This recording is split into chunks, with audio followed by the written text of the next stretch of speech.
It's kind of amazing, Richard, when you think back in 2016 when we opened this place up, and one of the first things we thought about doing was, we got to make a single malt. That was the inspiration for this, was a trip to Scotland, and so because Scotland's all about single malt Scotch, it just seemed natural that one of the first whiskeys we should be making here was a single malt whiskey.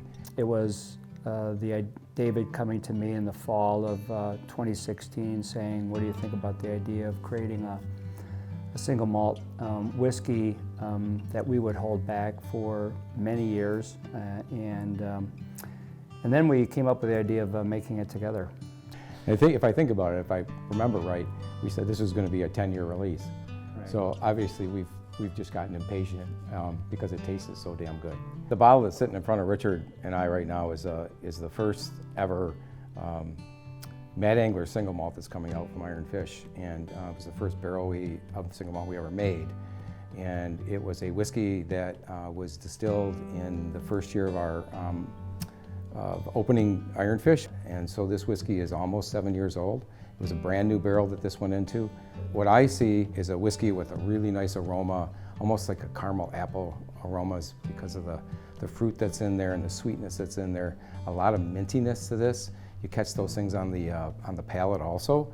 One of the things I really like about this whiskey and things that are really important to me is how the mouthfeel is in this. It's like drinking cream as opposed to skim milk. It's something you're going to have to try.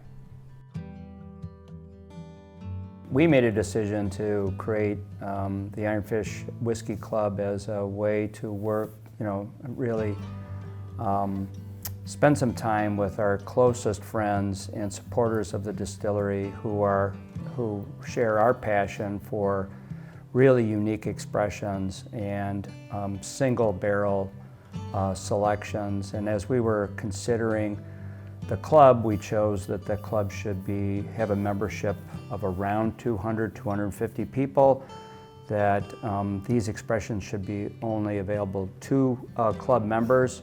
And then we sat down and thought, all right, what really would be emblematic? What would be, as an inaugural release for our whiskey club, what would be the most symbolic whiskey to kick it off? And I think for David and I, the most meaningful.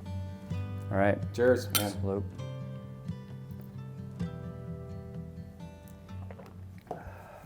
That's good.